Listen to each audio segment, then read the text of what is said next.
Vamos a umas pitadas de psicanálise. Supereu ou superego. Freud dizia, uma frase conhecida, uma máxima freudiana, que diz que o homem não somente é mais imoral do que crê, como principalmente é mais moral do que sabe. O superego como diz também Freud, é um herdeiro do complexo de Édipo. Pensemos na castração, mas não a castração ao pé da letra. A castração como proibição, como interdição, como limitação que nos é dado, que é a lei, né? A lei inicialmente imposta pelos pais, pela moral, pelos outros, pelos adultos às crianças. E aí a gente tem que falar da ambivalência, da ambiguidade. Você primeiro precisa dos seus pais, primeiro especialmente da sua mãe, você encontra a satisfação da necessidade, na satisfação da necessidade você encontra o prazer, e em decorrência do prazer você se torna, de certo modo, dependente não apenas pela necessidade, mas também pelo prazer proporcionado dessa pessoa.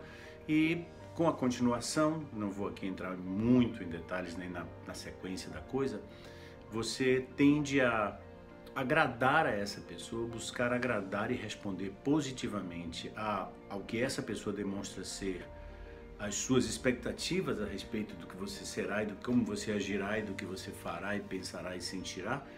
Você começa a meio que se adaptar a isso. E aí começam as interdições, as proibições, o que não é possível, o que não lhe é permitido. E ao mesmo tempo em que você é uma instância, você é um indivíduo, uma pessoa, uma máquina desejante, que produz necessidades, que tem pulsões que são não qualificáveis, não são classificáveis. Pulsões são forças, digamos, forças energéticas, se assim quisermos definir, que não cansam de se impor a você, e você vai ter que adaptar, de certo modo, essas forças à conveniência que está do outro lado e às proibições, etc. Então, a existência dessas forças com o desejo do outro, que é o desejo da mãe, com as imposições todas morais, sociais, etc., fazem com que você tenha um sentimento de ambiguidade, ambivalência. Aquilo que você ama, ou aquela pessoa que você ama, você também odeia em determinados momentos. E o interessante é que a gente começa também, de certo modo, a receber as proibições com algum prazer, como se a gente estivesse cumprindo, agradando.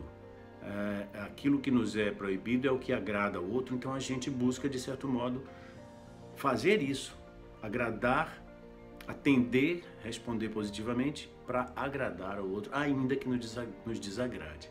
E o problema disso é que a gente estende isso.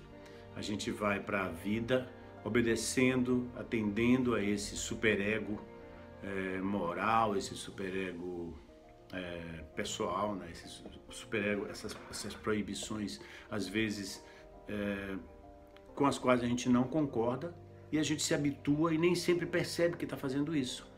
Quando, por exemplo, uma criança denuncia o irmão porque a mãe faz uma proibição de algo que às vezes é só moral mesmo, né? Às vezes é a proteção da criança, mas a criança não tem essa noção ainda.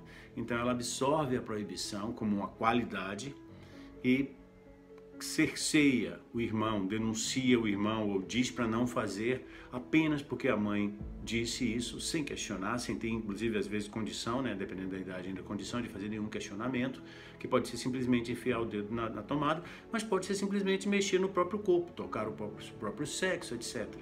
Que é uma coisa natural até, digamos, é instintivo, natural, é pulsional e é biológico, mas a criança não se dá conta disso ainda. E a gente leva isso para a vida adulta, para a vida social, para os comportamentos morais todos que nos cercam, né? E que nos são impostos. Então, quando você vê alguém, por exemplo, tentando interferir na sexualidade do outro, interferir na liberdade da intimidade do outro, pode ter certeza que aí está um superego distorcido, doente, ilimitado.